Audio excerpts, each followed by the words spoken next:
இந்தியால electric vehicles வர ஆரம்பிச்சிருக்கு. நெறைய எலக்ட்ரிக் வெஹிக்கிள்ஸ பார்க்க ஆரம்பிச்சிருக்கோம். அப்படின்னாலும் இந்தியாவுல க்ரூட் ஆயிலுக்கான தேவை அப்படிங்கிறது இன்னும் உச்சத்தை எட்டவே இல்லை அப்படின்னு பல செய்திகள் வர்றத பார்க்குறோம். ஏன் அது இன்னும் உச்சத்தை எட்டல அப்படிங்கிறது ஒரு விஷயமா பார்த்தாலும், அவ்வளவுதான் க்ரூட் ஆயிலா? இதுக்கு மேல எல்லாரும் எலக்ட்ரிக் வெஹிக்கிளுக்கு மாறிட்டா க்ரூட் ஆயிலோட எதிர்காலம் என்ன? க்ரூட் ஆயில், பெட்ரோல், டீசல் நமக்கு தேவையே இல்லாம போற மாரி சிச்சுவேஷன் இருக்கா? என்ன நடக்கும்னு ஆனந்த் சார்ட்ட கேட்டு தெரிஞ்சுக்கலாம் வாங்க. வணக்கம் சார். வணக்கம். சார், இன்னும் க்ரூட் ஆயில் இந்தியாவை பொறுத்த வரைக்கும் 2025 பொறுத்த வரைக்குமே எடுத்துக்கிட்டோம்னா, இன்னும் அதோட ஃபுல் கெப்பாசிட்டியை ரீச் பண்ணல. இந்தியாவை பொறுத்த வரைக்கும் க்ரூட் ஆயில் நீட் அப்படிங்கிறது. பெட்ரோல், டீசல் வந்து இன்னும் பீக் அடிக்கிறதுக்கு வாய்ப்பு இருக்கு அப்படின்னு சொல்லி ஒரு தகவல் பார்க்குறோம். நீங்க பெட்ரோல், டீசல் பத்தி பேசுறோம். ம். க்ரூட் ஆயிலுக்கு நிறைய யூஸ் இருக்கு. ம். பெட்ரோல், டீசல் தான் மெயின் யூஸ். ம். Petrol, diesel, LPG. ம். இப்போ எப்படின்னா ஒரு நாடு வளர வளர ம். அதோட இந்த பெட்ரோல், டீசல், எல்பிஜியோட கன்சம்ஷன் ஏறும். ம். அட் ஒன் பாயிண்ட் என்ன ஆகும்னா, நாடு ஒரு அளவுக்கு மேலே வளர்ந்தப்புறம் பர் கேபிட்டா குறையும். இந்தியா வந்து ஒரு டெவலப்பிங் கண்ட்ரியில் and which is growing very fast lowest per capita of consumption of crude இன்னைக்கு. ம். ஸோ இது பெட்ரோல், டீசல், எல்பிஜி இப்போ வந்து இந்தியா க்ரோ ஆக இன்னும் lowest per capita consumption of crude அப்படின்னா அது எப்படி ஈஸியாக புரிஞ்சுக்கிறது சார்? அப்படின்னா ஒரு ஆளுக்கு இவ்வளோ லிட்டர் பெட்ரோல், ம். இவ்வளோ லிட்டர் டீசல்னு பார்க்குறச்ச ம். இந்தியா தான் லோவஸ்ட்டு. ம். ஸோ சைனாவோட கேட்சப் பண்ணுறதுக்கே உங்களுக்கு நிறைய நாள் இருக்குது. ம். ஸோ இந்த சைனாலலாம் இப்போ தான் டிமாண்டு குறையிறது. அதனால் இந்தியா வந்து வாட் எவர் டிமாண்டு சைனாவில் குறையிறது வந்து இந்தியா கேட்சப் பண்ணி கொடுக்கும் அப்படிங்கிறது தான் ஒரு பிலீஃப். ஆனால் இந்தியா என்ன பண்ணுற ஒரு டெமோக்ராட்டிக் கண்ட்ரி, ம். ஒரு கேட்டிக் கண்ட்ரி. இந்தியன்ஸ் வந்து ஒரு வருஷத்துக்கு 1.4 பேரல்ஸ் ஆஃப் ஆயில் யூஸ் பண்றாங்கன்னு ஒரு அப்ராக்சிமேட் சொல்றாங்க. பணக்காரனும் இது இந்தியாவில் எல்லாம் சேர்த்து லாப் சைடடாக இருக்கும். பர் கேபிட்டா நான் 10 பேரல் யூஸ் பண்ணுவேன், ம். என்னோட டிரைவர் ஒரு பேரல் கூட யூஸ் பண்ண மாட்டான். ஸோ நீங்கள் பர் கேபிட்டா ஆவரேஜ் இது வந்து 3, 4ன்னு போகணும்னு அவங்களோட எக்ஸ்பெக்டேஷன். ம். பட் இந்தியாவில் என்ன, இந்தியாவுக்கும் சைனாவுக்கும் என்ன வித்தியாசம்னா, இந்தியாவில் வந்து நிறைய டூ வீலர் யூஸ் பண்ணுறோம். ம். ஸோ இவ்வளோ இந்தோனேஷியா அண்ட் சவுத் ஈஸ்ட் ஏஷியாவில் மட்டும்தான் இவ்வளோ டூ வீலர் யூசேஜ் இருக்குது.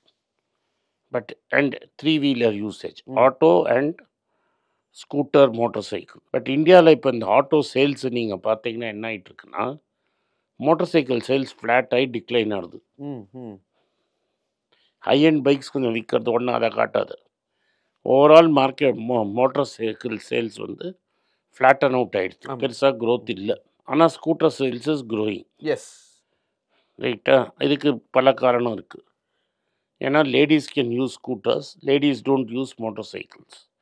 தே டு யூஸ். ஆனால் அதில் என்னன்னா ரொம்ப கம்மி பாஸ் சார், ரொம்ப கம்மி. எங்களுக்கு இப்போ நான் ஸ்கூட்டர் தான் சார் யூஸ் பண்ணுறேன். காரணம் என்னன்னா எனக்கு அது ரொம்ப கம்ஃபர்டபுளாக இருக்குது. ஏதோ ஒன்று வீட்டை சுற்றி கிட்ட வரதுக்கு, கம்ஃபர்டபிலிட்டி ஸ்கூட்டர் தான் சார். ம். ஒய்ஃப் ட்ராப் பண்ணுறதுக்கு, குட்டியாக அந்த ஒரு 5 கிலோமீட்டர் வேலையில் எல்லாம் பண்ணுறதுக்கு ஸ்கூட்டர் கம்ஃபர்டபுள். நீ மோட்டார் சைக்கிள்லையும் பண்ணலாம், ஸ்கூட்டர்லேயும் பண்ணலாம். நிறைய வீட்டில் 2 ஸ்கூட்டர் இருக்கிறது எனக்கு தெரியும். ஒய்ஃபுக்கு ஒரு ஸ்கூட்டர், ஹஸ்பண்டுக்கு ஒரு ஸ்கூட்டர்னு. ஏன்னா கியர்லெஸ் ஸ்கூட்டர் வந்த அப்புறம் தான் இது நடந்தது. ஒரிஜினல் சேத்தக் இருக்கிறச்சுன்னா everybody was using motorcycle. ஆமாம் ஆமாம் சார். இது வந்து ஹோண்டாவோட ரெவல்யூஷன், கியர்லெஸ் ஸ்கூட்டரோட ரெவல்யூஷன். நீங்கள் வந்து இப்படியே கைனடிக் ஹோண்டா. ஆமாம், ஸ்டார்ட் பண்ணி இப்படி பண்ணேன்னா நீ பறந்துடலாம். உனக்கு புரிஞ்சுது அது? இதுதான் இந்த ஸ்கூட்டர் ரெவல்யூஷன். க்ரூட் ஆயில் ரைட்டா? இது ஒரு பெரிய கிக்கு. ஸ்கூட்டர், ஸ்கூட்டி, ஜூபிட்டர் இதெல்லாம் தான் காரணம். இப்போ இந்தியாவில் சைலண்ட்டாக என்ன ஆயிடுச்சுன்னா, ஃபஸ்ட்டு சைனாக்காரன் நிறைய விற்றான், அசம்பிள்டு, அதெல்லாம் ஃப்ளாப் ஆகி லெகசி ஸ்கூட்டர்ஸை இப்போ உள்ளே வந்துட்டான். ஒரு மாதத்துக்கு 75,000லேருந்து 90,000 வந்து எலக்ட்ரிக் ஸ்கூட்டர்ஸ் விற்க ஆரம்பிச்சிருச்சு. Which has no at least 30 to 40% of all scooters, not all two wheelers, scooters. 30 to 40% of scooters. நேற்று சாப்பிட போனப்போ ஏன் லேட் ஆச்சுன்னா சார், வரதுக்கு கொஞ்சம் டைம் ஆச்சுன்னு சொன்னப்போ, இதில் என்னன்னா நாங்கள் சாப்பிட போயிருந்தப்போ அங்கே ஒரு எலக்ட்ரிக் பைக்கு நிறுத்தியிருந்தாங்க. அவங்ககிட்ட இது என்ன ப்ரைஸ் அப்படின்னு கேட்க போனால், எலக்ட்ரிக் பைக் நாட் ஸ்கூட்டர், 2.5 லட்சம் ரூபான்னு சொன்னான். ஆனால் இதில் என்ன ப்ளஸ் அப்படின்னு கேட்டால், அவன் என்ன காட்டுறான், மேலேருந்து ஒரு ப்ளக் ஓப்பன் பண்ணுறான், கீழேருந்து ஒரு ப்ளக் ஓப்பன் பண்ணுறான் சார். உள்ளே பார்த்தா கார் சார்ஜ் பண்ணுறோம் பார்த்தீங்களா, ஃபர்ஸ்ட் இதை மட்டும் ஓப்பன் பண்ணிட்டீங்கன்னா, மேலே இருக்கிறத மட்டும் ஓப்பன் பண்ணிட்டீங்கன்னா சார், நாங்கள் கொடுக்குற சார்ஜரை நீங்கள் போட்டுக்கலாம். கீழே இருக்கிறதையும் நீங்கள் ஓப்பன் பண்ணிட்டீங்கன்னா, டாடா நெக்ஸான் சார்ஜ் பண்ணுறீங்கல்ல, அந்த சார்ஜரை யூஸ் பண்ணி இந்த பைக்கை சார்ஜ் பண்ணிக்கலாம். அந்த மாதிரி ஒரு விஷயம் சொல்கிறாங்க. நான் இப்போ என்ன சொல்ல வரேன்னா 2 லட்சம் பைக்லாம் விற்காது. 2 லட்சம் பைக் வாய்ப்பு இல்லை. எஸ். 1 லட்சம் 1.25 லட்சத்துக்கு ஸ்கூட்டர் வந்து விற்கும். விற்க ஆரம்பிச்சிருச்சு. ரைட்டா? ஆமாம் சார். அது மோர் கன்வீனியன்ட். இப்போ ஸ்கூட்டர் வந்து 90,000 95,000 கிடைக்குதுன்னு சொல்கிறாங்க. இது 1,15,000 கேப் 25,000 தான். ரெண்டுத்துக்கும் கேப் 25,000. நான் ஒரு மாதத்துக்கு 3,000 பெட்ரோல் தண்ணி. ஆமாம் சார். எஸ். போன ப்ரோக்ராமில். ஆமாம் ஆமாம். ஸோ 2 வருஷத்தில் என்னோடய பெட்ரோல் காசு எல்லாம் வெளில வந்துடும். எஸ். இப்போ நீங்கள் சொல்கிற இந்த 95 அண்ட் 125 அப்படிங்கிறது பார்த்தா ஒரு 7-8 வருஷத்துக்கு முன்னாடி பெட்ரோல் டீசலுக்கு இருந்த ப்ரைஸ் டிஃப்ரென்ஸ் மாதிரி. ஆமாம். Okay. So some people are using electric இப்போ. ஆமாம் சார். எஸ். இப்போ ஆட்டோவில் என்ன ஆயிடுச்சுன்னா பேசஞ்சர் இப்போ குப்பை வள்ளுற வண்டி எல்லாம் எலக்ட்ரிக் ஆகிடுச்சு. இப்போ புது ஆட்டோ சேல்ஸில் 75% இஸ் எலக்ட்ரிக். அதனால தான் பஜாஜே எலக்ட்ரிக் ஆட்டோ கொண்டு வந்துட்டாங்க. கோகோங்கிற பிராண்ட். Hero Euler. ஸோ இப்போ இது என்னன்னா 3 wheeler will vanish. 3 wheeler will vanish. 3 wheeler diesel petrol will vanish. Combustion engine will go. 2 wheeler will vanish. கார்ல 10% will become electric. Okay sir. 10% தான். 10% தான். பட் இந்த 2 wheeler and 3 wheeler and 3 wheeler electric commercial vehicle demand were there, all your excess crude will vanish. So crude will stagnate. Okay. And decline, slightly decline. Okay sir. அப்போ இதை தானே government எதிர்பார்த்தது. கவர்மெண்ட்டுக்கு இது பெரிய நஷ்டம். ஏன்னா more and more scooters and உனக்கு வந்து பெட்ரோல் டீசல் கன்சம்ஷன் குறைஞ்சதுன்னா உன் டாக்ஸேஷன் என்ன பண்ணுவேன்? Because majority of your tax is coming as petrol diesel exercise.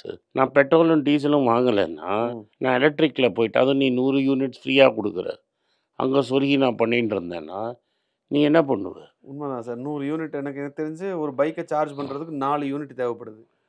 அப்படின்னா குறைஞ்சது 20 தடவை சார்ஜ் பண்ணலாம். வாரத்துக்கு 2 தடவையோ 3 தடவையோ தான் சார்ஜ் பண்ணாங்க. ஸோ அந்த 100 யூனிட்ஸ்க்குள்ளே எனக்கு நீடே இருக்காது. ஃபியூவல் கன்சம்ஷனுக்கான தேவையே இருக்காது. So that is the danger. Your tax revenues will start to fall. அப்போது எலக்ட்ரிசிட்டி ப்ரைஸ் ஏற்றிட மாட்டாங்களா சார்? ஏற்றி பாரு. ஃப்ரீயாக கொடுத்து பழகிட்டு ஏற்றி பாரு. தண்ணி காசு வாங்கிப்பாரு. தண்ணி காசு வாங்கி சார் சொல்லிட்டு இருந்தா இன்னைக்கு பிஸ்லரி பாட்டிலும் போட்டு வித்துட்டு தானே சார் இருக்காங்க.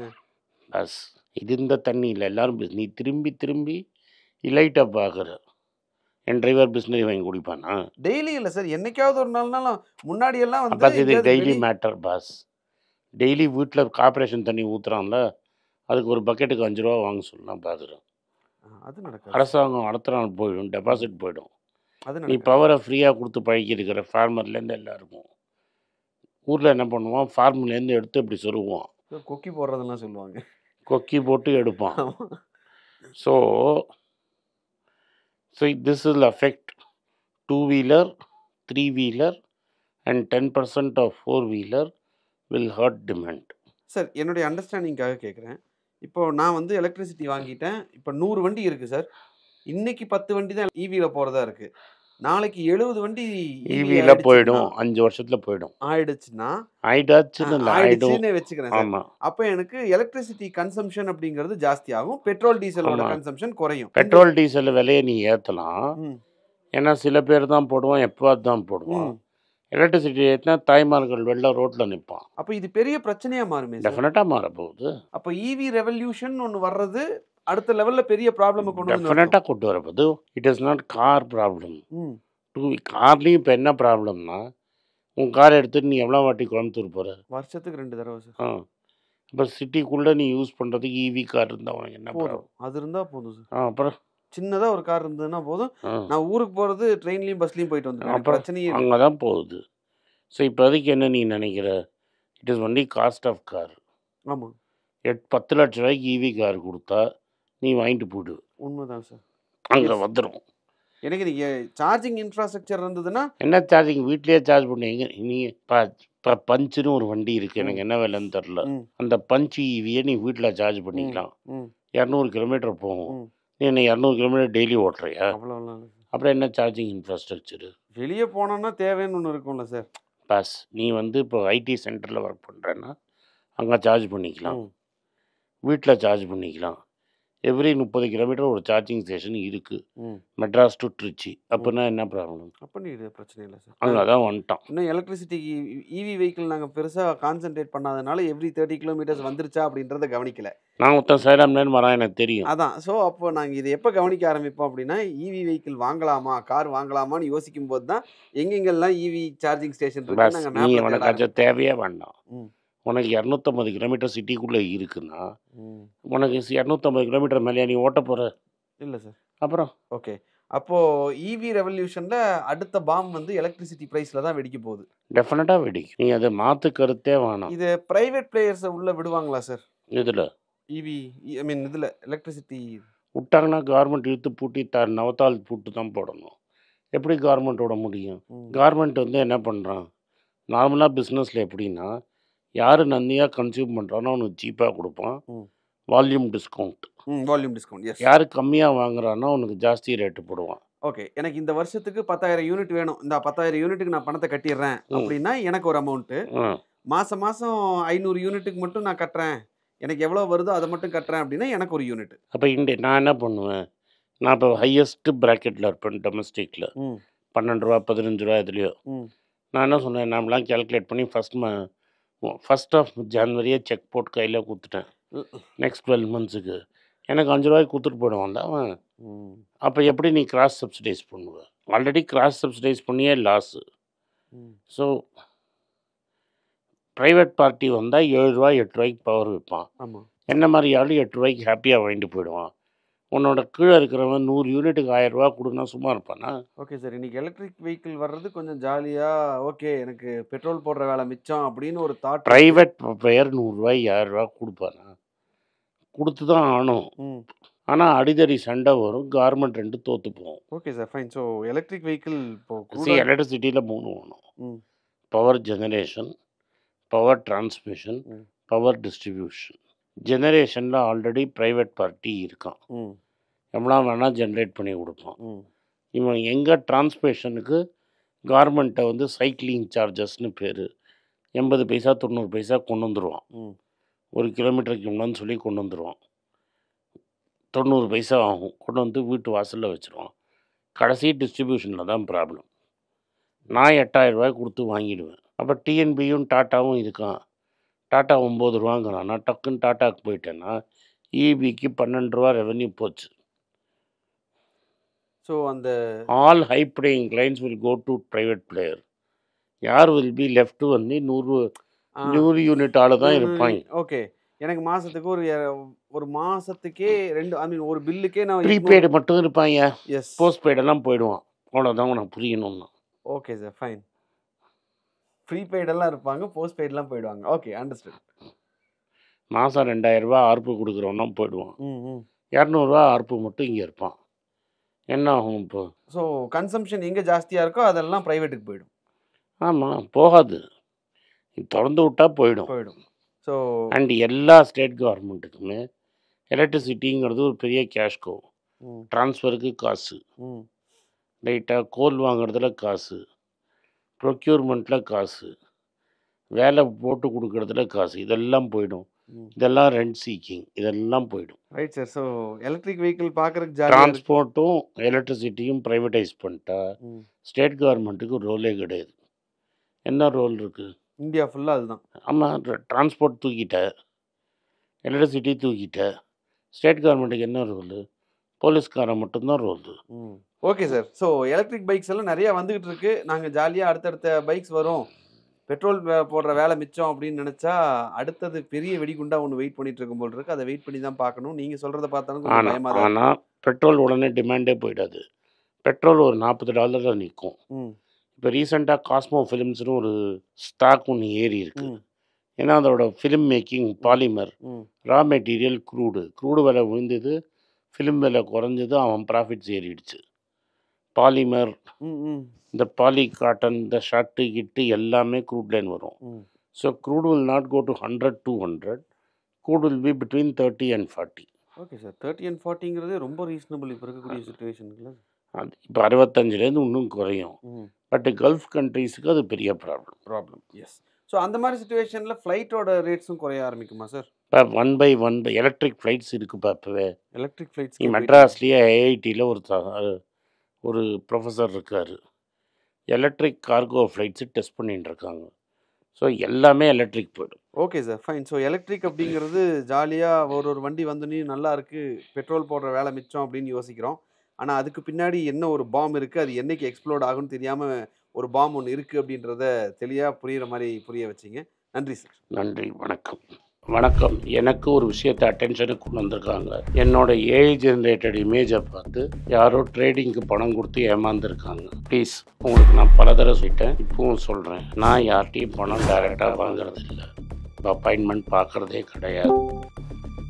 அதனால் என்னை பார்க்கலான்னு யாராவது காசு கேட்டாங்கன்னா இல்லைன்னு சொல்லிவிடுங்க. அடுத்தது ஒரு இமெயில் ஐடி இருக்குது, அதில் போட்டால் எங்கள் டீம் கான்டாக்ட் பண்ணுவாங்க. அது டைம் ஆகுதுன்னா வினோதோட இன்ஸ்டாகிராம் அக்கௌண்ட்டில் வினோத்திட்ட மெசேஜ் பண்ணுங்க. அவன் என் தம்பி, அதுலேயும் அவன் காசு கேட்க மாட்டான். காசு கேட்குறாங்கன்னா ஏமாறுறீங்க. யார் என்ன சொன்னாலும் கம்பெனிக்கு செபி அல்லது ஐஆர்டிஏ அல்லது ஆர்பிஐ ரெஜிஸ்ட்ரேஷன் இருக்கணும். இந்த 3 ரெஜிஸ்ட்ரேஷன் ஏதாவது இருந்தால் தான் உங்களோட பணத்தை நீங்கள் கொடுக்கணும். நீங்கள் இன்கேஸ் ஆஃப் இன்சூரன்ஸ் டைரெக்டாக இன்சூரன்ஸ் கம்பெனிக்கு தான் கொடுக்கணும். இன்கேஸ் ஆஃப் ட்ரேடிங் நீங்களே புரோக்கர்கிட்ட போட்டு ட்ரேட் பண்ணணும். மியூச்சுவல் ஃபண்டும் கம்பெனிக்கு தான் கொடுக்கணும். த்ரூ எக்ஸ்சேஞ்சு நீங்கள் வாங்கிக்கலாம். இதெல்லாம் எதுக்கு நான் உங்களுக்கு சொல்கிறேன்னா, யாரையாவது சொல்கிறாங்கன்னு நம்பி ஏமாறாதீங்க. உங்களுக்காக நான் ட்ரேட் பண்ண முடியாது, அது இல்லீகல். நான் ட்ரேடும் பண்ணுறது கிடையாது. அதனால் ட்ரேடிங் ப்ராஃபிட் பண்ணி தரேன்னு சொல்கிறது ஏமாத்தல். எனக்கு ட்ரேடிங் பண்ண தெரியாது. என் பேரை சொல்லி ட்ரேட் பண்ணி உங்களுக்கு ப்ராஃபிட் ஷேரிங்னா ஃப்ராடு, ஏமாற்றம். நான் யார்கிட்டையும் காசு கேட்கல, கேட்கவும் மாட்டேன்.